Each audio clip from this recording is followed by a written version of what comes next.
Bonsoir et bienvenue, chers auditeurs, sur Méridien Zéro, une émission de RBN France. Alors ce soir, nous avons le plaisir de recevoir Eugène Crampon, qui nous présentera et qui nous parlera de l'aventure de Réfléchir et Agir, et du dernier numéro, dont le sujet est un catalogue des nuisibles. Alors bonsoir Eugène. Bonsoir Gérard. Donc à la manette, Gérard Vaudan, et pour m'accompagner dans cette émission, Adrien Petitjean. Bonsoir Adrien. Bonsoir Gérard. Donc Adrien, pour te présenter quelque peu à nos auditeurs, tu connais bien l'affaire, je dirais, Réfléchir et Agir, n'est-ce pas ? Oui, tout à fait. C'est une revue que je suis depuis quasiment les premiers temps, les temps de la création, avant son passage en revue luxueuse, couverture et papier glacé.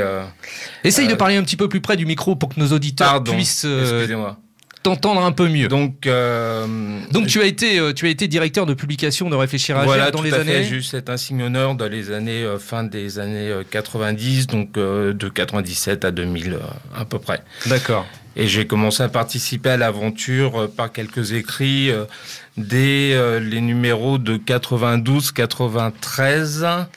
Donc voilà, dès le lancement de la nouvelle formule de REA.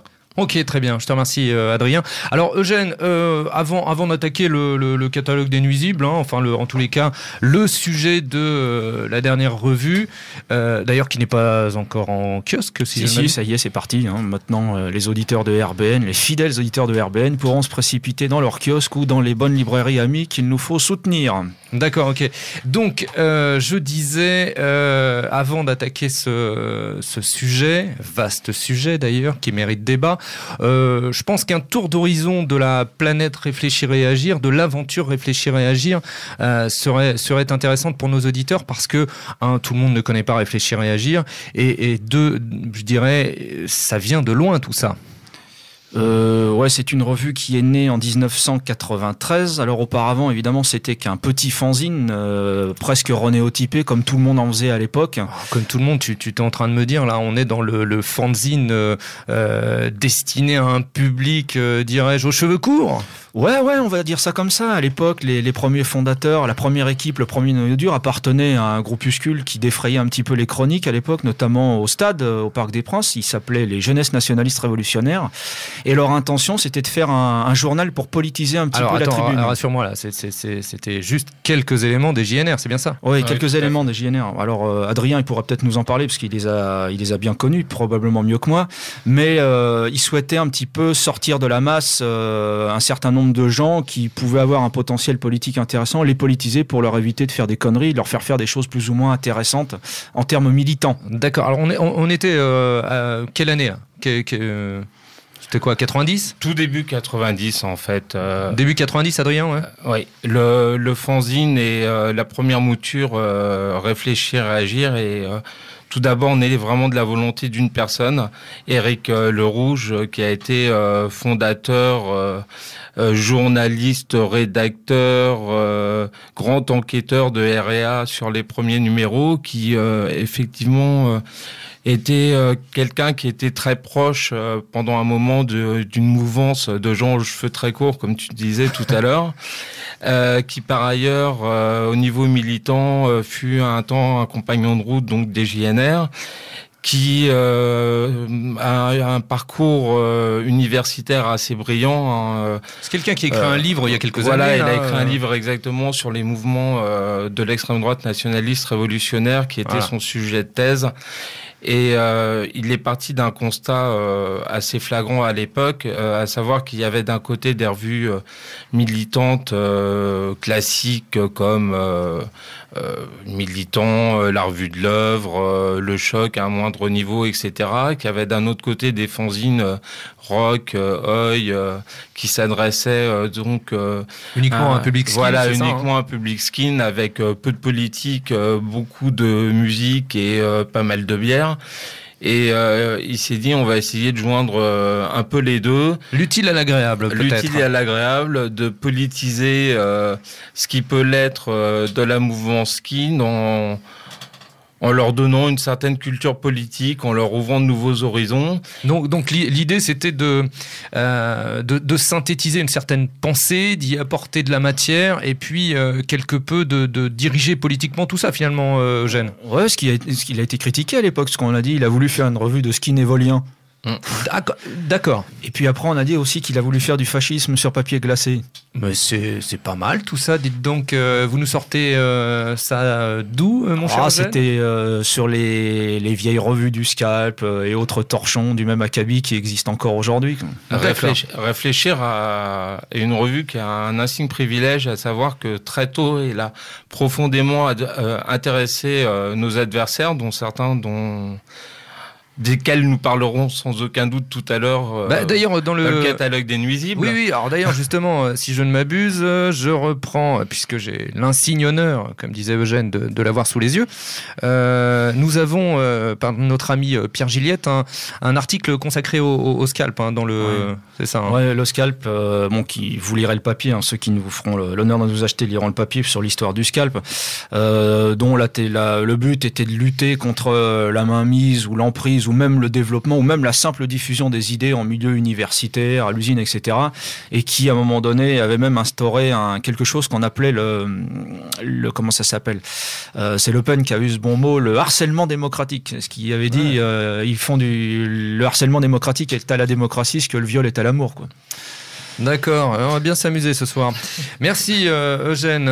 Alors, je voulais qu'on développe quelque peu l'historique Réfléchir et Agir, parce que on est parti d'un fanzine, on l'a vu. Donc avant d'en arriver à cette revue d'aujourd'hui qui est en kiosque, donc ce qui est déjà une grande victoire, je dirais, pour les différentes équipes d'ailleurs, parce que c'est une continuité tout ça, c'est un travail dans la continuité, un travail militant relativement harassant, mais qui finalement porte ses fruits. Je crois qu'on n'est pas loin 18 ans d'existence, c'est ça ? Tout à fait, 18 ans d'existence. Donc est-ce que pour les 20 ans d'existence de Réfléchir et Agir, on aura, je sais pas, un numéro spécial, une probablement, on retracera l'histoire et on fera des révélations un peu inédites. Formidable. J'espère que nous aurons ce soir, pour nos auditeurs, un certain nombre de révélations, c'est peut-être pas le terme, mais au moins, je dirais, de petites aventures. On parlera un peu des cuisines de R&A au début. Voilà, c'est formidable. Alors on a vu le fanzine, on en arrive après au numéro 0. Je crois que notre ami Adrien Petitjean arrive dans ces eaux-là. Non, oui, tu arrives au niveau du numéro 3 de la nouvelle formule, c'est-à-dire celle que les auditeurs connaissent aujourd'hui. On est bien d'accord, c'est bien ça, messieurs ? C'est quasiment ça. En fait, à partir du numéro 0, j'ai commencé à participer avec un ou deux articles ou notes de lecture ou bref à l'aventure R&A. Et quelques numéros plus tard, le petit noyau qui s'était formé autour d'Éric souhaitait qu'il y ait un nouveau directeur de publication pour différentes raisons. Il y avait eu quelques expériences malheureuses dans le passé sur lesquelles éventuellement on pourra peut-être revenir tout à l'heure, où R&A a tenté de faire confiance à d'autres qu'au noyau du clan, si je puis m'exprimer ainsi, et ça s'est pas très très bien passé. Et voilà, et donc on m'a demandé... C'est étrange dans nos milieux, ça. Non, oui, c'est très surprenant. Ouais. Petite boutade, messieurs.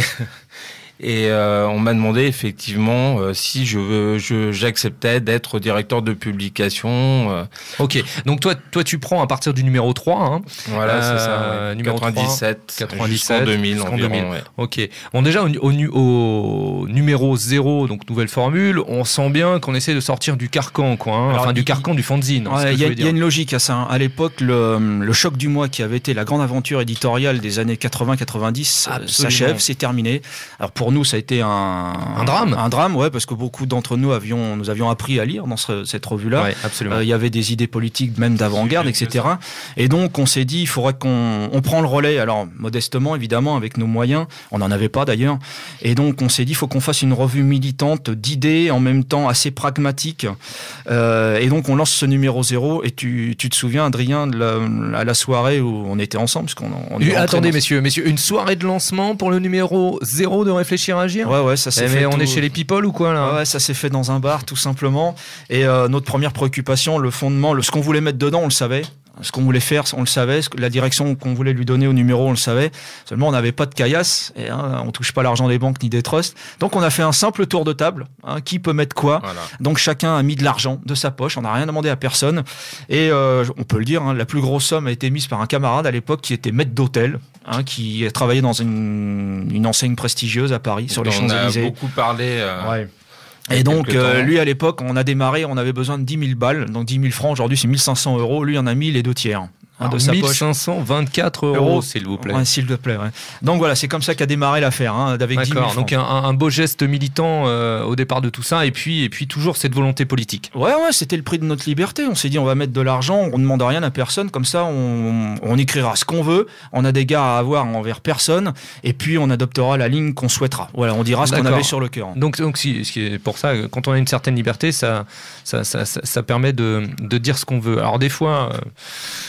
c'est dit de manière quelque peu particulière, n'est-ce pas? Nous en reparlerons un petit peu plus loin, plus tard dans l'émission, mais bon... Tu me cherches, Gérard. Oui, non, j'avoue, parce que bon, toujours est-il que, alors nous voilà au numéro 3, ok, c'est lancé, Adrien Petitjean s'occupe de ça jusqu'en 2000, et Eugène, toi tu arrives à partir de 2000, c'est ça? Ouais, à partir de 2000, il y a le noyau dur de l'ancienne équipe, pour des raisons professionnelles, diverses et variées, d'usure, ça fatigue de faire un journal. Quand on en fait un, c'est assez récurrent, c'est un travail énorme, très lourd. Soit de tourner la page, et puis l'aventure s'arrête. Donc pour nous, c'est un peu une catastrophe, parce que nous ne sortons plus régulièrement. Oui, c'est ça, parce que si mes souvenirs sont exacts, je me souviens à l'époque de fréquenter assidûment une certaine librairie qui se situait rue de la Sourdière, si je ne m'abuse, et effectivement... tu as connu cette librairie, Gérard? Absolument. C'était bien, il y a un petit bar sympathique en face où, en attendant la livraison de Réfléchir et Agir, on allait boire des cafés. Le libraire m'a confié que tu venais pour acheter des bottins, est-ce vrai? C'est faux. Pour noyer ton chagrin de ne pas avoir REA en temps et en heure. Ah, absolument. Alors, toujours est-il que, plaisanterie mise à part, on se retrouvait, quelques mois sans REA, et je me souviens de réflexions de quelques libraires que j'ai pu fréquenter qui disaient, oui, REA a un lectorat, alors comme d'autres revues, bien sûr, mais je veux dire, les gens sont en attente du prochain REA. Voilà. Ouais, ça n'a pas changé. Mais bon, c'est vrai qu'à l'époque, on sortait de façon épisodique. Et puis, on s'est dit, si on veut fidéliser un électorat, et puis on avait quand même la perspective un jour de passer en kiosque, donc ça a été un travail de longue haleine.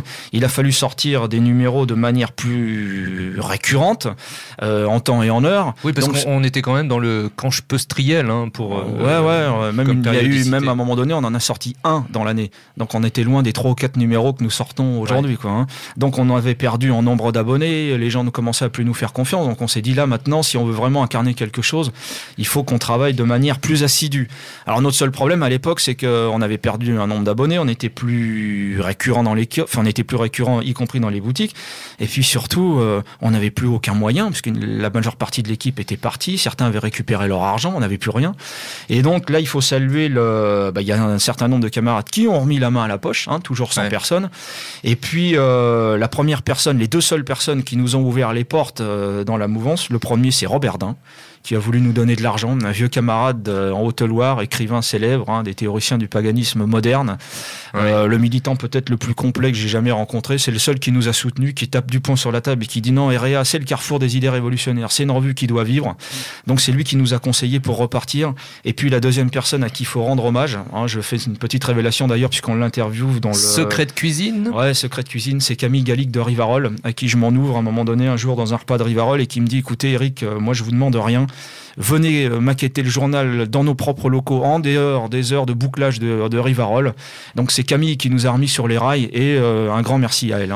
Alors justement, Camille Gallic est en couverture du dernier numéro 35 de Réfléchir et Agir, consacré au catalogue des nuisibles, et donc je lisais cette interview de Camille Gallic dans REA. D'ailleurs, quelques mots derrière de Jérôme Bourbon, qui est son successeur à Rivarol. Oui, c'est ce que tu viens de dire à nos auditeurs. C'est quelque chose que tu abordes dans l'interview là. Oui, tout à fait. Je voulais le signaler parce que d'abord elle quitte la rédaction de Rivarol après un énorme travail et puis d'avoir maintenu la flamme haute. Rivarol, ça a toujours été le carrefour des idées identitaires et donc c'est un magazine qu'il faut soutenir. Enfin, un hebdomadaire, cher monsieur. Ouais, qu'il faut soutenir. Il faut soutenir la nouvelle équipe. Mais bon, à Camille, je voulais lui rendre hommage parce que je pense que sans elle, tout bonnement, on aurait galéré, comme on dit maintenant, pour reparaître. Sinon, on serait mort. D'accord. Donc ces deux personnes là vous permettent de repartir avec bien sûr le travail de collecte d'argent auprès des camarades. Hop, ça repart. Et alors vous décidez objectif à court moyen terme. On veut paraître en kiosque. Comment ça se passe là? La ligne éditoriale, tu en parles. Alors, la ligne éditoriale, et l'objectif. La ligne éditoriale, si tu veux, elle n'a pas changé, mais Adrien, il pourra en parler aussi bien que moi, puisque c'est lui qui l'a défini déjà à la base avec la première équipe. Donc moi, je suis arrivé au numéro 0 dans le même numéro que lui, puisqu'on a écrit dans la même revue au moment du passage en magazine. Mais la ligne, elle n'a pas dévié, si tu veux. Depuis 1993, on est toujours sur les mêmes fondamentaux, même si on affine les choses, on est toujours sur les mêmes fondamentaux de base. D'accord. Alors Adrien, tu peux nous dire quelques mots là sur cette ligne éditoriale, s'il te plaît? Il y a quelques principes de base qui ont toujours vraiment guidé REA et les différents participants à l'aventure, les différentes équipes rédactionnelles.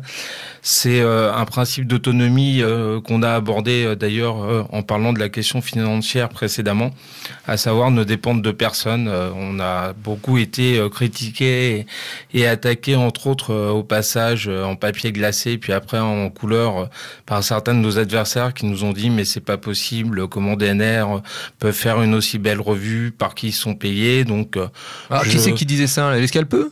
Des gens d'en face, mais pas seulement. Il y a, comme toujours, eu il y a un principe qui dit qu'effectivement, lorsque tu fais quelque chose, finalement, tu te retrouves avec les gens d'en face qui t'apportent la contradiction, mais tu as également les gens de ton camp. Les jalousies. Voilà, tout simplement. Il y a beaucoup de jalousie et, comme on dit, pour reprendre un vieil adage, on n'est jamais aussi bien trahi que par les siens. Donc on a appris à se débrouiller un peu seul, à être autonome financièrement, à être autonome aussi idéologiquement. Être autonome idéologiquement, ça voulait dire quoi? Ça voulait dire rester sur un créneau qui était un créneau résolument non conformiste, un créneau de revue militante, pas au sens revue d'un mouvement, revue d'un parti. Et REA n'était pas la revue ni du Front National, de l'œuvre française, ni du GUD, ni d'aucun groupuscule. On a bien saisi que c'était un carrefour. Par contre, tu parles du Front National. Moi, ça me permet de rebondir sur quelque chose. Jamais ces gens, que ça soit je vais parler du MNR puisque on a eu le MNR, on a eu le Front National, jamais ces gens ne vous ont approché ou ont tenté de faire quelque chose avec vous là. Alors, il y a eu plusieurs. Il y a deux choses en fait qui se croisent et se chevauchent. Dans les caractéristiques des REA, il y en a une autre, à savoir qu'il y a toujours eu la volonté d'essayer de servir de passerelle, de lien et de plateforme commune de travail au milieu, dans le sens le plus large du terme. Mais pas à n'importe quel prix. C'est-à-dire que les ennemis de nos amis sont pas forcément nos ennemis et les... Alors il y a un autre adage qui dit les amis de mes amis peuvent parfois être très cons. Et tu parlais des rapports avec le Front, donc il y a eu des rapports avec le Front, comme il y a eu à un moment donné, tout au début des années 90, avant la nouvelle formule, quelques réunions avec des gens de la revue Militant, entre autres par exemple, donc du Parti nationaliste français, essayer de faire un travail en commun, voir si on pouvait peut-être pas fusionner nos revues, mais essayer de sortir quelque chose ensemble. Et Eric, le Rouge à l'époque et la nouvelle équipe se sont très très vite heurtés au grand classique de de l'extrême droite traditionnelle, à savoir... ne touche pas mon précaré. Ce que vous faites, c'est très très bien, les petits gars, mais vous comprenez, nous on a 20 ans d'expérience ou 30 ans d'expérience militante, on sait tout mieux que vous, et puis vos idées sont bien, mais en fait, si elles étaient un peu moins européennes, un peu moins anticapitalistes... Alors justement, excuse-moi, européenne, anticapitaliste, c'est ce qui définit réfléchir et agir. Il y a autre chose, on parlait de ligne éditoriale. Il y a un grand attachement à l'ethnodifferentialisme. Il y a. Alors, attendez, c'est pas du politiquement correct, ça, ethnodifferentialisme. C'est parce qu'on veut pas s'avouer. Non, mais bon, si tu veux, nous, on s'est jamais caché derrière notre doigt. Nous, quand on parle d'identité, on parle de race. Point barre. Et vlan. Je pense que la chose est dite. Ok, très bien. Bon, donc ethno-différentialiste, européen, on a parlé d'autonomie. Alors, ce qu'il faut dire en complément de ce que dit Adrien, c'est que il faut pas se voiler la face. À l'époque, il y a une branche du front qui cherche à nous approcher. Hein, c'était juste avant la scission. Avant la scission, il faut qu'on me dise les choses, hein, puisqu'on a dit ce qu'on dirait tout aujourd'hui. On se met à poil. Hein. Non, pas de ça, malheureux, pas de ça ici. Bien qu'il fasse chaud dans le studio. Non. Il y avait une branche du front à l'époque. Bon, il y avait déjà une scission qui était plus ou moins déjà dans les tuyaux. On en entendait parler. Il y avait deux clans. Il y avait la vieille garde autour de Le Pen, et puis il y avait la garde plus jeune qui semblait plus dynamique et plus perméable. Plus intéressé au combat des idées, et en particulier des nôtres qu'on trouvait autour du staff de Bruno Maigret. Alors pas Bruno Maigret lui-même, parce qu'il était au-dessus de tout ça, mais des gens dans son entourage qui ont cherché à nous approcher pour qu'on arrive à travailler ensemble, pourquoi pas nous absorber d'une manière ou d'une autre, voir comment on pouvait être utile au moment où il tenterait la scission, etc. Bon. D'accord. Il nous avait promis d'ailleurs un certain nombre de choses. Hein. Alors les valises, que diable? Alors les valises, on les a jamais vues. On les a jamais vues, malgré ce qu'on nous a dit à l'époque. Il y en a même un qui nous a dit, bon, forcément pour sortir une revue comme ça, il faut de l'argent. Alors là, texto, là c'est pas de la déconnade. Hein. Il y en a même un qui nous a dit, ouais, vous avez forcément touché du pognon du Grèce. Ça doit faire marrer de Benoît. Ouais. Il y en a même un qui nous a dit, encore plus fun, qu'on avait dû toucher du pognon du Grand Orient, parce qu'évidemment, on n'était pas très favorable au catholicisme. Donc, on avait forcément touché du pognon de la rue Cadet.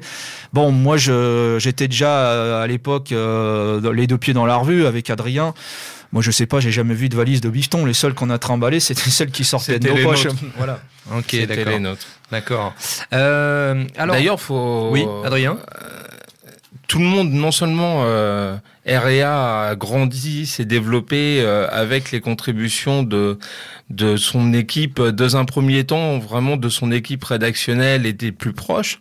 Par la suite, avec l'aide de quelques personnalités dont nous a parlé notre ami, par la participation également de quelques abonnés fidèles, mais même au niveau de la maquette, même au niveau des différents surcoûts que pouvait occasionner telle ou telle revue, on y a toujours fait face nous-mêmes, sans aucune aide extérieure. Autonomie complète. Autonomie complète. Ouais. D'accord. Qu'est-ce que j'allais dire là? L'idée derrière tout ça, c'est que ça nous amène jusque quoi? Alors, Adrien, tu as dit 2000, donc après on a Eugène. Un peu le creux de la vague. Ouais, on a Eugène qui reprend. Et alors le passage en kiosque, moi c'est quand même extrêmement important. C'est pareil, ça fait jaser beaucoup dans nos milieux, parce que comment une revue NR identitaire radicale peut passer en kiosque et perdurer. Il faut dire que cette aventure en kiosque, c'est quelque chose de tout à fait inédit dans notre famille, parce que si on regarde bien, hormis Défense de l'Occident du grand Maurice Bardèche, il n'y a aucune revue ou aucun magazine radical qui est resté en kiosque ou qui paraît depuis si longtemps de manière linéaire. Même des journaux comme Jeune Nation de Sidos, c'était quelques années. La grande revue de référence que nous aimons tous, Europe Action de Dominique Vénère, c'est seulement quelques années. Le choc du mois, en deux fois. Trois fois, il y a eu trois équipes, voilà. Et puis la revue existe aujourd'hui, c'est bien. Elle a encore du mal à trouver ses marques au bout de 3 ans, mais elle existe. Mais enfin, voilà, il y a eu une très grande interruption. Donc à un moment donné, nous aussi, on a voulu faire notre choc du mois, nous. Sauf que nous, on a continué, on a perduré, et maintenant le passage en kiosque, il est réussi.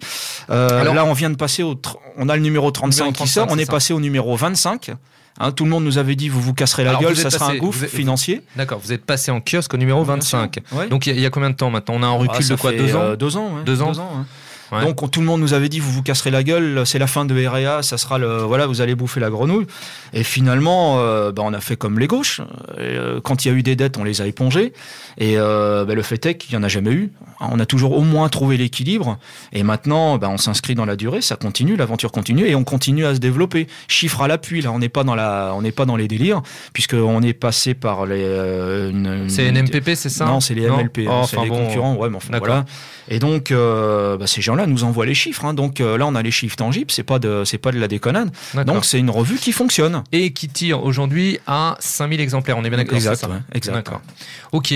Bon, juste un mot sur la spiritualité de réfléchir et agir. Alors, est-ce que réfléchir et agir est au monde païen ce que Monde et Vie est aux catholiques?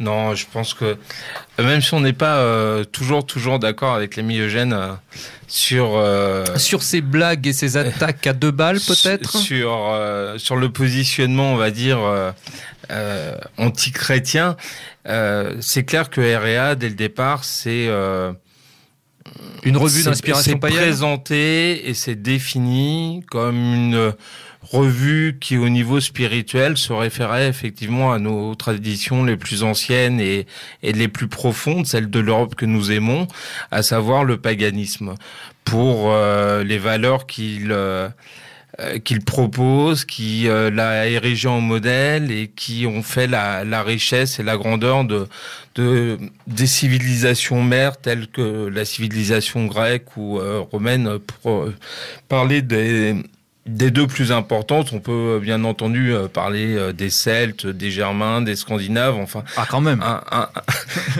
Ça m'aurait étonné. Un fonds propre et essentiel à ce qui a défini notre Europe. Mais ce positionnement spirituel, on va dire, dans un premier temps, attaquait peut-être moins qu'il ne l'a fait sur certains numéros. Oui, tu veux penser aux poisons chrétiens. Voilà, entre autres. Alors, si tu veux, l'aspect spirituel, pour rebondir sur ce que dit Adrien, ça participait d'une quête de notre identité. Hein, pour nous, voilà, c'était ça. Bon, maintenant, si on a attaqué violemment le catholicisme, et de temps en temps on en met une petite couche, c'est pas seulement les fondements du catholicisme, c'est l'Église catholique en tant que telle, parce qu'aujourd'hui, dans le combat identitaire que nous menons, nous avons des camarades qui sont des catholiques traditionnalistes. Oui, très bien, mais il y en a même qui nous lisent d'ailleurs. Il y en a même qui nous lisent. On a des camarades à Saint-Nicolas du Chardonnay, mais bon, ça participe d'un débat. Même des abonnés fidèles. Oui, le problème aujourd'hui dans notre mouvement, c'est qu'il y a des gens qui veulent... on veut pas le dialogue. On est ouvert à tout le monde, mais il y a des gens qui veulent pas le dialogue. Nous, on veut dialoguer avec tout le monde. Et il y a beaucoup de gens Saint-Nicolas qui viennent parler avec nous. On est d'accord sur beaucoup de choses avec eux. Bon, sur cet aspect-là, non.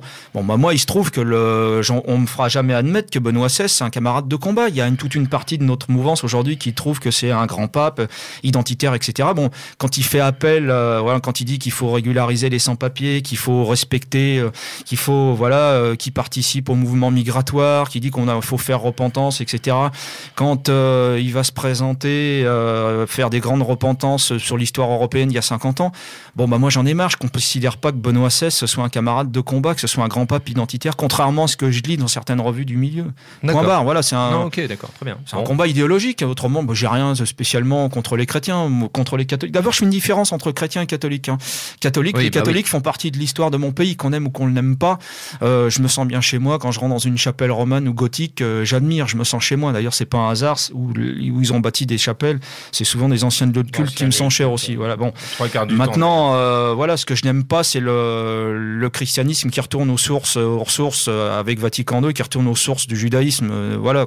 Maintenant, le catholicisme romain empreint le catholicisme médiéval. Je vois plutôt ça d'un bon œil. D'accord, très bien. Écoutez, messieurs, petite mise au point fort intéressante pour nos éditeurs, je l'espère. Alors, spiritualité, ok, ligne éditoriale, d'accord. Nous en sommes donc aujourd'hui au numéro 35. Le cœur du sujet, le catalogue des nuisibles. Alors Eugène, qu'est-ce qu'un nuisible ? Alors c'est un verbiage, je le dis dans l'éditorial, c'est une sémantique qu'on a repris, qui est consubstantielle à tous les mouvements, à toutes les pensées révolutionnaires. On a toujours tendance à qualifier son ennemi de nuisible pour mieux l'écraser. C'était vrai déjà sous la Révolution française, puisque les déments de la Convention appelaient les Vendéens des brigands. Donc à l'égard d'un brigand, on n'a pas d'égard. Lénine lui-même traitait ses ennemis d'insectes. Pour plus mieux les écraser. Plus facile à écraser. Bon, moi, le catalogue des nuisibles, pour tout vous dire, c'est un titre que j'ai repris d'un livre de Serge de Beckett. Je crois que c'est le dernier livre qu'il a écrit avant de mourir. Donc, où il passait en certains... Et j'ai trouvé ça bon, le catalogue des nuisibles. J'ai trouvé ça bon. Mais si vous voulez, nuisible, parce qu'aujourd'hui, j'estime que dans le combat que nous menons, on n'a pas d'adversaire. On n'a pas d'adversaire, on a des ennemis, ce qui n'est pas la même chose. D'accord. Un adversaire, on peut le combattre avec noblesse. On peut même lui rendre hommage quand il se bat bien. C'est récurrent. Ça, c'est une vieille attitude indo-européenne, même encore au XXe siècle. Je prends un exemple, puisqu'on en a parlé beaucoup en ce moment. On est en 1940, quand les Allemands envahissent la France. Ils rendent hommage, par exemple, ils présentent les armes aux cadets de Saumur. Voilà, ils se sont bien battus, c'est leurs ennemis, ils se sont battus avec noblesse. Et dans cette notion d'adversité ou d'adversaire, en tous les cas, on a cette idée on parle d'adversaire identifié, quoi. C'est-à-dire qu'aujourd'hui, si j'ai bien compris, ce que tu veux dire, c'est que l'ennemi, il est partout, il est nulle part, il est insaisissable. Enfin, on peut le définir, mais il n'est pas forcément palpable, comme pourrait l'être un adversaire politique qui débat, avec lequel il y a un échange, une polémique, etc. Un débat d'idées, quoi. Oui, Adrien. Je pense que à la limite, c'est pas tellement qu'il soit pas palpable, parce que malheureusement, les nuisibles et les ennemis sont omniprésents de notre vie de tous les jours, de la presse, de les médias, de les gens qui nous gouvernent, de les responsables politiques, financiers ou autres. Donc on sait très bien qui c'est, on les voit, on les revoit, on les entend parler. La différenciation que faisait l'ami Eugène, je pense que elle est plus de la notion de considération, de respect qu'on peut avoir vis-à-vis d'un adversaire. Les gens que nous trouvons en face de nous maintenant, on a beaucoup de mal à les considérer avec respect, beaucoup de mal à voir en eux des adversaires de courage, puisqu'ils ont quand même plusieurs caractéristiques. Ils se déguisent et changent de peau à loisir. Ils passent d'un discours... On peut prendre un ou deux petits exemples. On passe d'un discours politique de certains de nos dirigeants, de l'ultralibéralisme au gaullisme social.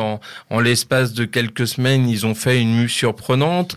Au niveau économique, on voit des gens qui, pendant des années, nous ont fait l'apologie de la mondialisation, de la financiarisation de l'économie, de l'intérêt des jeux boursiers, etc., de la liberté absolue que l'on devait donner aux banques, qui, une fois la crise venue, tout d'un coup, les mêmes nous donnent d'autres leçons en nous disant que c'est une erreur, que le capitalisme a été trop loin, qu'il faut le moraliser, etc. Ça t'est jamais arrivé de te tromper ? Si, bien sûr, on s'est tous de notre vie trompés, on a tous évolué, même idéologiquement parlant. Il est évident que, ayant passé le cap de la quarantaine, j'ai plus la même vision politique et le même discours politique que celui que j'avais étant jeune militant à 14-15 ans. Bien sûr, on peut évoluer. On doit évoluer. D'ailleurs, c'est aussi une des caractéristiques de Réfléchir et Agir, c'est que c'est une revue qui a toujours beaucoup insisté sur la formation, sur l'ouverture d'esprit. On a très très souvent chroniqué et parlé de la presse entre guillemets ennemie, d'ouvrages d'auteurs d'autres bords que le nôtre. Oui, d'ailleurs on le voit bien dans tout ce qui est notes de lecture, etc. Là, d'ailleurs qui sont assez fournis quand même. Eugène, vous en mettez une tartine, mais ça va de, je dirais, du polar en passant par au conte pour enfants, etc. Et qui sont effectivement, comme dit Adrien, pas spécialement de notre famille de pensée, mais peu importe, quand ça développe quelque chose d'intéressant, c'est le côté... à partir du moment où les gens ont du talent, ont du courage, je vois pas pourquoi le fait qu'ils soient d'extrême gauche ou de gauche, je les chroniquerai pas. Non, absolument, très bien. Ce qu'ils sont pas capables de faire eux, Bah oui. Ou rarement, très rarement. Rarement. Voilà, on en revient toujours à la notion d'ennemi, parce que c'est plus que ça. On peut pas considérer comme un adversaire des gens qui nous disent, ils le disent carrément maintenant, ils veulent nous faire disparaître en tant qu'ethnie, ils veulent faire disparaître nos cultures, ils veulent faire disparaître notre civilisation. Et puis le plus grave encore à mes yeux, c'est que ils sont toujours en train de salir, de diffamer, de nous obliger de salir notre passé, salir la mémoire de nos pères. À un moment donné, ça devient insupportable cet état d'esprit. Ça, c'est pas dans les traditions indo-européennes, ça n'existe pas. Ça, dans la tradition européenne, on combat un ennemi, on le respecte, on lui rend hommage le cas échéant quand il s'est bien battu et noblement battu. Mais avec ces gens-là, jamais, même au-delà de la mort, ils vous poursuivent d'une vindicte. Ce qui n'existe pas chez nous. Alors, je sens bien que là, c'est prégnant chez toi, hein, Eugène. Donc, c'est ce qui t'a, enfin, ou ce qui vous a décidé. Tu es directeur de publication, mais je sais que tu travailles beaucoup en étroite collaboration avec l'ami Pierre Gilliette, que nous saluons au passage d'ailleurs, du fin fond de sa. C'est en dessous de la Loire, je crois. Hein. Je le crains. Oui. Il faut un passeport. Donc, à plaisanterie mise à part. Et vous avez décidé d'attaquer ce catalogue des nuisibles parce que vous souhaitiez dénoncer ces agissements en fait. Hein. Ouais, tout à fait. Donc c'est pour ça qu'on est parti par un retour aux sources, parce qu'il faut aller aux sources de ces gens-là. C'est pas quelque chose de spontané, hein, c'est quelque chose de réfléchi. Ça s'appuie sur une pensée profonde, millénariste, etc. Ça fait des années qu'ils travaillent là-dessus. Hein, la politique, il y a un soutien, il y a un support psychologique, philosophique, psychique, etc. Ça vient de loin, ces idées-là. C'est ce qu'on appelle tout bonnement les théoriciens de la société ouverte. Hein. Le grand théoricien de la société ouverte. Bon, j'ai voulu en reparler parce qu'il est peu connu dans nos milieux. Tu parler de Popper, c'est ça? Ouais, rien à voir avec le Popper, ça, la poudre. À aucun moment, je n'oserais faire ce genre de digression, la de poudre blague. Qui ouvre l'esprit. Voilà. Donc, le théoricien de la société ouverte, donc Karl Popper. Karl Popper, c'est pas un personnage anodin. Il écrit un bouquin dans les années 20 qui s'appelle Les partisans de la société ouverte et ses ennemis. Karl Popper, c'est qui? C'est un juif autrichien. Hein, c'est marrant, comme la communauté juive autrichienne, elle a donné des grands penseurs. Karl Popper, Hayek, l'idole du club de l'horloge, Freud, etc. C'est assez drôle. Et donc, Monsieur Popper, c'est un passionné de la démocratie athénienne, et plus particulièrement au sein de la démocratie athénienne, du quartier d'affaires qui s'appelle le Pirée. Le quartier d'affaires, c'était étrange. Le quartier d'affaires du Pirée. Le Wall Street de l'époque. Ouais, on va dire ça comme ça. Puis c'est un quartier qui est dirigé par des négociants issus de tout le pourtour méditerranéen, des Phéniciens. Le Ventin, peut-être. Ouais, le Ventin, on va dire ça comme ça pour pas en rajouter. On n'en rajoute pas, messieurs. Des gens merci. à qui d'ailleurs la démocratie athénienne avait donné la nationalité grecque. Et quel est leur grand truc à eux? C'est d'armer les cités grecques d'une flotte de guerre, tout bonnement pour ouvrir des comptoirs commerciaux, surtout le pourtour méditerranéen, et puis surtout même pour ouvrir les frontières à coups de canon, pour ouvrir de nouveaux marchés. Hein, ils sont un peu les ancêtres de la thalassocratie américaine d'aujourd'hui. Hein. L'Amérique aujourd'hui ouvre ses marchés à coups de canon grâce à une flotte de guerre, etc., etc. Donc Monsieur Popper, il est déjà le théoricien de ça au début du XXe siècle. Donc vous voyez, ça tombe pas du ciel. D'accord. Et alors là, si je ne m'abuse, donc lui, tu lui as réglé son compte au travers d'un article. C'est toi, celui-là, c'est ça? Ouais, c'est moi qui l'ai écrit. Ouais. Voilà. Bon. Donc je m'en prends pas qu'à lui. Hein. J'ai voulu m'en prendre aussi. J'en doute pas un seul instant. Oui.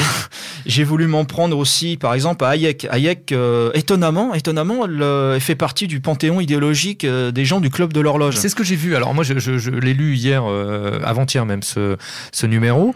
Et oui, c'est vrai. Si tu veux, c'est ça qui est étonnant, parce que Hayek, il parle pas de société ouverte, il parle de grande société. La grande société, pour lui, c'est quoi? C'est la société mondiale dans laquelle les États en sont réduits à leur portion minimum, juste là pour protéger le marché. Hein. Et puis, il dit que les États, finalement, sont les adversaires des communautés enracinées, etc.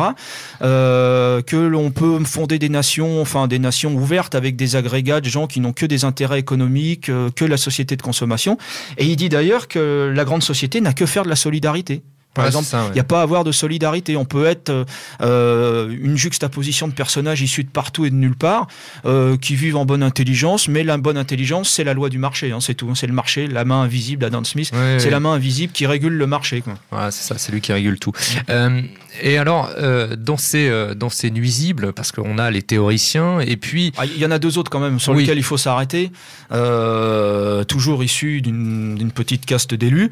Il y en a un qui s'appelle Dworkin Dworkin. Il est peu connu, Dworkin, mais je vais en parler parce que c'est quand même le théoricien des États-Unis modernes. C'est lui qui invente cette notion de discrimination positive, de montée en puissance des minorités sexuelles, des minorités raciales, l'égalitarisme social, l'égalitarisme politique. Et ce sont ses écrits qui ont nourri accessoirement Monsieur Obama, etc. Donc c'est lui qui est l'inventeur de la discrimination positive dont les États-Unis sont en train de crever aujourd'hui. Oui, mais alors justement, les États-Unis en crèvent aujourd'hui, et puis nous aussi d'ailleurs. Alors nous, attention, ouais. Nous pas encore, parce que nous on y vient gentiment. C'est l'apanage des Européens, je dirais, et malheureusement en première ligne en général des Français, que de reprendre ce qui ne fonctionne pas forcément très bien aux États-Unis, un petit peu de sauce européenne, sauce française, et on y va gentiment. Et comme on essaie d'être bon élève, on y va quand même assez fortement. Donc nous, on n'en crève pas encore tout à fait, totalement, complètement, mais on en prend bien le chemin et on devrait y arriver si ça continue comme ça. Ouais, mais là je m'appuie sur une déclaration de Sarkozy en 2008 devant le Parlement britannique, devant lequel il y avait aussi des hommes d'État américains, et il dit... En substance, vous êtes devenu pour nous un modèle, une référence, et nous devons nous inspirer de ce que vous avez su faire, quelle que soit la couleur politique, de vos gouvernements ces 20 ou 30 dernières années. Quelle que soit la couleur politique. Ça, c'est intéressant. Ça, c'est pour... pour les cons qui pensent qu'il y a une différence entre la gauche et la droite. Finalement, Sarkozy, Strauss-Kahn, tous ces gens-là sont interchangeables. Ils mènent toujours la même politique. C'est en ça que nous on est hors système. Que de toute façon, ils ont trusté tout l'appareil politique de l'extrême gauche à l'extrême droite. Ils ont tout phagocyté. Donc, si on veut mener véritablement un combat pour les foutre en l'air, ça ne peut se faire que du dehors, pas de l'intérieur du système. Non, mais c'est évident.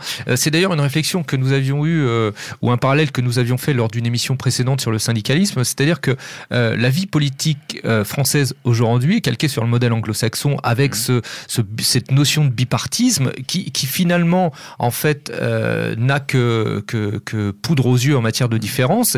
On en arrive, alors quand un célèbre politicien français parle du MPS, c'est vrai, sauf qu'on a deux blocs qui sont censés être identifiés comme la gauche, la droite, qui finalement ne représentent plus grand-chose. On a une inversion des valeurs telle que ça ne représente plus grand-chose. Parallèle avec le syndicalisme, nouvelle loi sur la représentation électorale dans les entreprises, on souhaite avoir un espèce de bipartisme, effectivement, bisyndicalisme, je ne sais pas comment on dit, mais en tous les cas, on a deux grands blocs, et puis il n'y a plus grande différence entre les deux, et ça permet au système, finalement, à la classe dirigeante, de gérer et de mener ses petites affaires comme il l'entend. L'exemple emblématique, on le cite, puisque c'est un peu le prophète du mondialisme aujourd'hui, c'est Attali. Jacques Attali, on l'a mis en photo. On l'a mis en photo, là, on le voit aussi bien à côté de Mitterrand qu'à côté de Sarkozy. Il n'y a pas de différence. Pour lui, les pions du mondialisme avancent, quelle que soit la couleur, qu'il soit de gauche ou de la droite. Il avance. Et je voudrais même citer une phrase, parce que quand on a compris ça, on a compris la loi du marché, on a compris la loi du monde de demain. Il dit, la loi unique du monde sera celle du marché, qui formera un hyper-empire insaisissable et planétaire, où même la nature sera en coupe réglée. Oui, alors j'ai lu ça, même la nature en coupe réglée. C'est extraordinaire. Et c'est tout bonnement, parce que la nature, elle a un bienfait, c'est que, ce qui les dérange, c'est que c'est gratuit. Alors qu'eux veulent marchandiser la planète entière, presque bientôt les sentiments, peut-être même l'amour entre les hommes bientôt. Entre les hommes, je crois que tu t'énerves, Gênes. Peut-être, alors, oui, d'ailleurs, ça me permet de faire une transition avec, excuse-moi Adrien, avec le non, je te redonnerai la parole après. Avec une notion qui t'est chère, c'est la mutation du capitalisme en développement durable. Ouais, alors là c'est un autre chapitre qu'on aborde dans le catalogue des nuisibles. Depuis quelques années, là on voit une nouvelle forme de capitalisme se développer. C'est un petit peu la fin de la financiarisation totale de l'économie. Et Schweitzer, par exemple, dit la chose suivante. Il dit Louis Schweitzer, l'ex-PDG de Renault et l'ancien patron de la HAL 2. Donc bien, et qui est un grand monsieur qui correspond parfaitement à l'image de ces héros des temps modernes qu'on tente à nous montrer, à nous présenter, grande famille, famille de tradition protestante, très grand industriel français, et en même temps à la tête du combat pour le métissage, pour en même temps, un nivellement de la société par le bas, par ses caractéristiques les moins intéressantes. Oui, enfin, ce qui est sûr, c'est qu'on pouvait pas en attendre moins d'un type qui avait validé un projet comme la Twingo, quand même. Hein. Bon. Alors, cela étant dit, on parlait du développement durable, mais je voudrais revenir sur quelque chose. Je voulais revenir sur les vecteurs de communication de tout ça, parce que on a dans le dernier REA là enfin j'allais dire un article, mais c'est surtout en fait c'est une interview de François Jourdier, ouais. Qui est un monsieur qui alors j'ai découvert son livre et puis son aventure au travers de cette interview extrêmement intéressante sur le journal Le Monde. Alors Eugène, tu peux nous en dire deux mots parce que c'est quand même intéressant ça. Ouais, alors si tu veux, Jourdier c'est pas n'importe qui, c'est un amiral d'abord. Il a été aux avant-postes de l'histoire en Indochine et en Algérie. Ah, ça c'est ton côté Mili qui reprend le dessus là. Hein. Non, mais comme on va tirer à boulet rouge sur le journal Le Monde, c'est une des obsessions du Monde, instruire le procès de l'armée pour tous ces soi-disant méfaits depuis 50 ans ou 60 ans. Donc on en a un peu marre de voir la mémoire de nos pères salis comme ça, quoi. Donc ça devient usant. Même à la mort de Bijard il y a quelques jours, ils en ont encore remis une couche en rappelant, etc. Tu m'as ôté les mots de la bouche, ami Eugène. Effectivement, c'était particulièrement choquant de voir quelques jours, même quelques heures après la disparition de Marcel Bijard, qui était sans aucun doute le dernier grand chef militaire français, et au-delà de ça, une personnalité éminemment respectable, qui est toujours resté droit de ses bottes et qui n'a jamais hésité à dire très haut et très fort ce qu'il pensait de la société française, de la vie politique, de son entourage, etc. Et quelques heures après sa mort, une poignée de journaleux sont empressés de ressortir après un hommage en 2 lignes, de dire oui, mais vous comprenez, pendant la guerre d'Algérie, il l'a torturé. Il n'a pas été gentil, il l'a torturé, etc. Et en plus, il connaissait Ossarès. C'est vrai que ça fait partie, et je rebondis vraiment 30 secondes sur ce qu'a dit le camarade Eugène tout à l'heure, ça fait partie des choses qui nous exaspèrent profondément à REA, et ça depuis la création, à savoir l'ethnomasochisme permanent, la tentation de la repentance, les excuses qu'on doit faire à genoux pendant des années, voire des décennies, voire des demi-siècles, voire des siècles. Ça suffit amplement, et on est dirigé, encadré par des gens qui poussent, et je dis ça sans aucune méchanceté, le kidam moyen à accepter cette idée. C'est une idée qui est excessivement dangereuse, qu'on a toujours combattu. Vous avez toujours combattu, ouais, contre laquelle on s'est toujours insurgé. On n'est pas les seuls. Hein. Il y a non, on a nombre de nos camarades qui effectivement sont dans cette ligne. Il y a eu entre autres il y a quelques numéros de ça, un très très brillant éditorial de Dominique Vénère de l'excellente Nouvelle Revue d'Histoire sur ce thème-là. Il y a beaucoup de gens en ont parlé, mais il faut vraiment sortir de ça. Non seulement c'est insupportable, c'est faux, et ça crée une position d'infériorité permanente. On ne peut rien dire, on ne peut rien faire. Alors avant même d'avoir agi, on est coupable. Alors tu parles de mensonge. Est-ce que comment dire, le Monde, ce que nous révèle l'amiral Jourdier, est-ce que le Monde est un faussaire ? C'est plus insidieux que ça. D'abord, le danger de ce journal, c'est qu'il est considéré comme un peu... Alors, c'est un journal de référence. Ouais, les saintes écritures de la République. Toute la classe politique, toute la classe médiatique lit Le Monde. Non seulement ça, mais à l'école... Exact. Les lycéens, les étudiants, sont les incités à lire Le Monde. Donc c'est un journal qui pratique la non-information, la désinformation, la mésinformation. Alors c'est des concepts. L'amiral Jourdier le connaît bien parce qu'il était ami avec Vladimir Volkov. Oui. C'est même Volkov qui l'a poussé à sortir les lettres qu'il a fait au journal Le Monde, qui sont l'objet du livre qu'il vient de faire paraître, qui s'appelle De Judas Tartif édité à l'âge d'homme. Et c'est lui qui l'a poussé à éditer tout ça. Et il raconte un petit peu tout ça, comment il traite l'information. Moi, j'ai déjà assisté à des événements politiques ou sociaux, mais je pense que Adrien, c'est la même chose. Quand j'ai lu la façon dont Le Monde avait traité cette information, je me demandais moi-même si j'avais participé à l'événement, tellement c'était biaisé, tellement c'était foireux, tellement c'était non informé, désinformé. On prend toujours les choses par le petit bout de la lorgnette et on gonfle, on fait mousser des choses dans le fond d'un seau dans lequel il n'y a rien, quoi. Donc c'est une façon de traiter l'information qui est un peu particulière. C'est pleinement particulier. J'aurais tendance à dire pour mettre un trait d'humour, que c'est un journal assez sartrien. L'œuvre de Sartre, les 2 œuvres majeures de Sartre, c'est La nausée et les mains sales. Je pense que quand on lit Le Monde, on a et la nausée et les mains sales. Ouais, c'est le papier qui fait ça pour les mains sales. Ouais, peut-être. L'encre n'est jamais sèche dans le monde.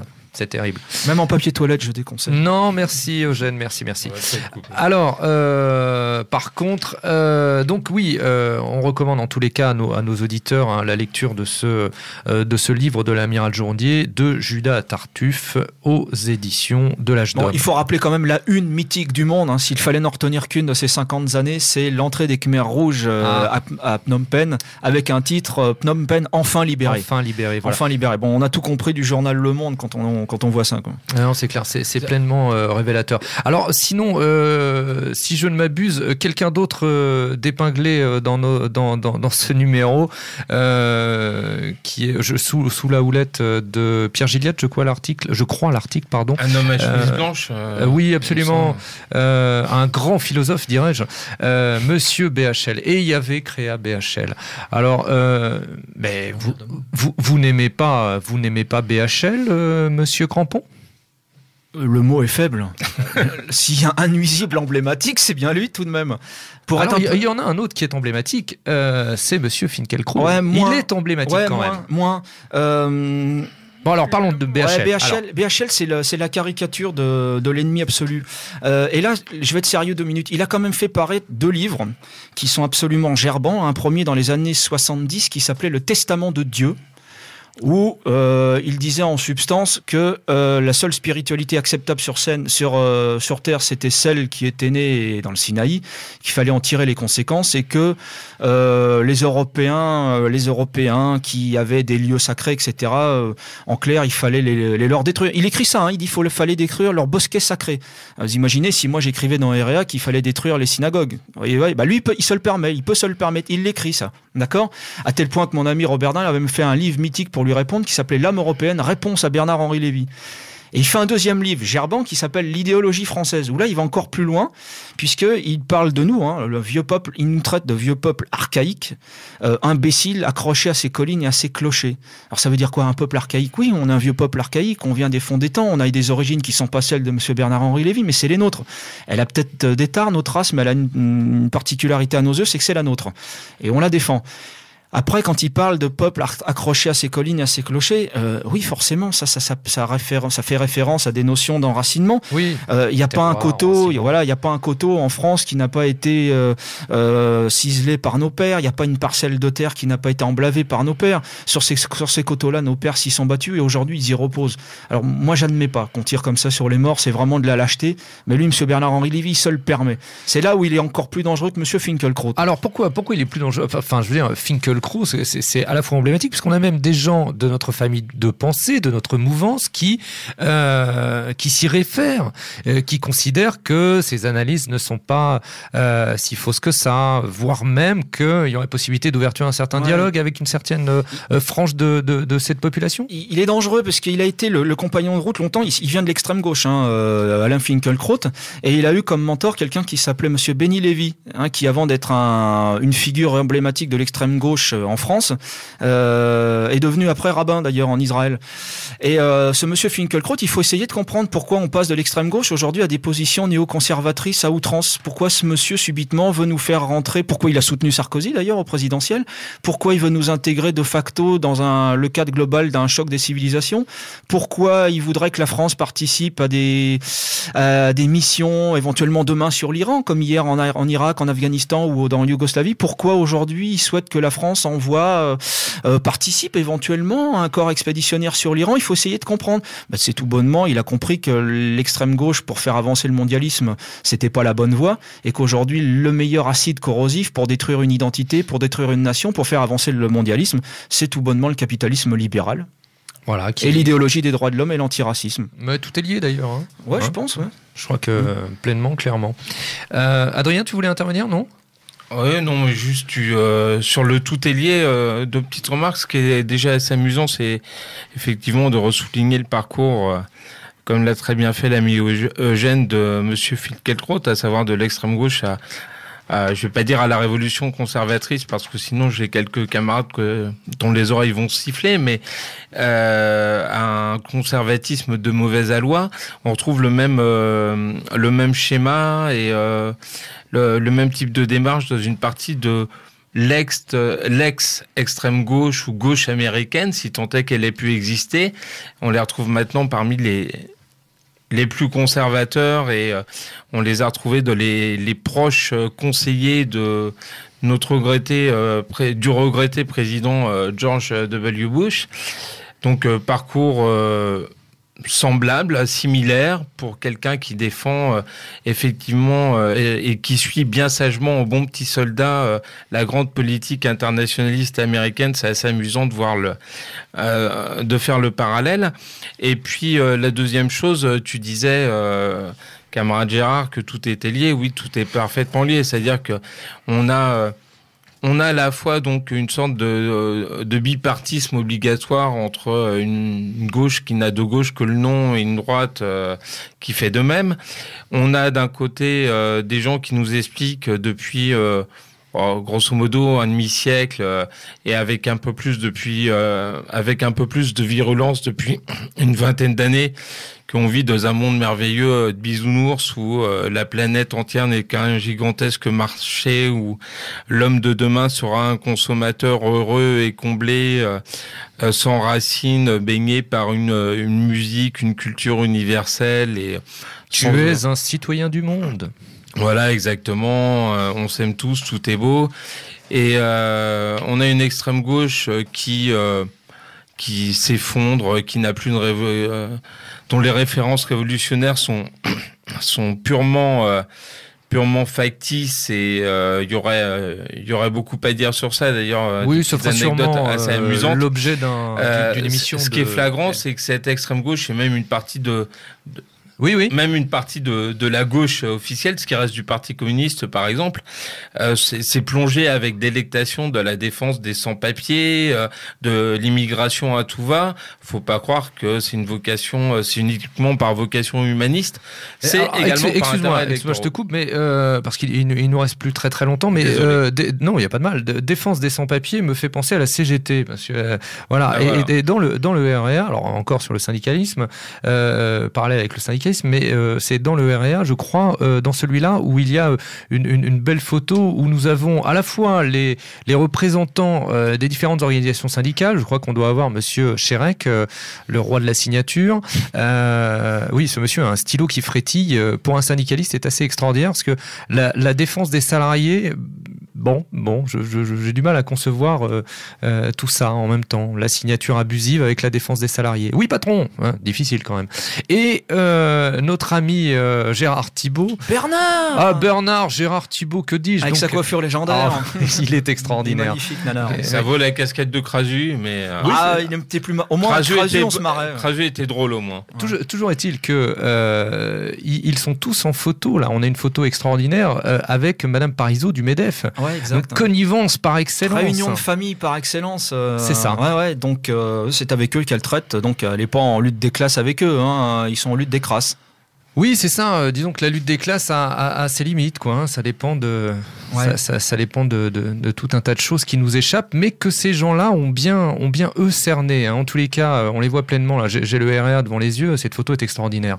C'est révélateur, quoi. C'est plus que de la connivence, je dirais. C'est de la collaboration, quoi. Hein. Ouais, on les voit dans une soirée de gala, visiblement, ou peut-être lors d'une réception à l'Élysée, où on voit Bernard Thibault, le prolétaire, le damné de la terre, avec son costard cravate ou son smock. Madame Parisot du MEDEF, elle a l'habitude des colliers en perles. Par contre, il pourrait travailler un peu la coiffure, là, ça lui ferait pas de mal. Hein. Si c'est pas ton genre, laisse tomber. Tu préfères Tracy Lord, comme on l'a dit dans les notes de lecture? D'accord, merci Phyllis. Voilà. Toujours est-il que nous arrivons nous sommes quasiment à la conclusion de cette émission. Donc cette rencontre avec la revue Réfléchir et Agir, au travers notamment de son directeur de publication Eugène Crampon aujourd'hui, et puis l'évocation de ce catalogue des nuisibles. Hein. Alors, liste non exhaustive, bien sûr. Ouais, on va en retrouver d'autres. On a surtout aussi parlé, on finit le chapitre sur On va travailler sur un dictionnaire, je pense, en 2 tomes. Les éco-tartuffes et les écolocrates, c'est dommage qu'on n'ait pas eu le temps d'en parler parce que c'est l'avenir du capitalisme, hein. Comment ils envisagent la reconversion, comment les Verts se sont vendus à l'idéologie du marché, etc. Absolument. C'est important de le savoir, hein, de lire cet article-là. Non, mais c'est il a fallu choisir, évidemment. On aurait pu faire la somme de plusieurs numéros, n'y suffirait pas, quoi. Oui, non, mais je crois qu'il y a un moment, il faut. Enfin, en même temps, quand on prend les éléments les plus significatifs, on a quand même une idée de ce qui se passe dans ce monde, quoi, et de leurs objectifs en tous les cas. C'est vrai qu'on n'a pas abordé le côté, enfin, hormis de manière très superficielle, le côté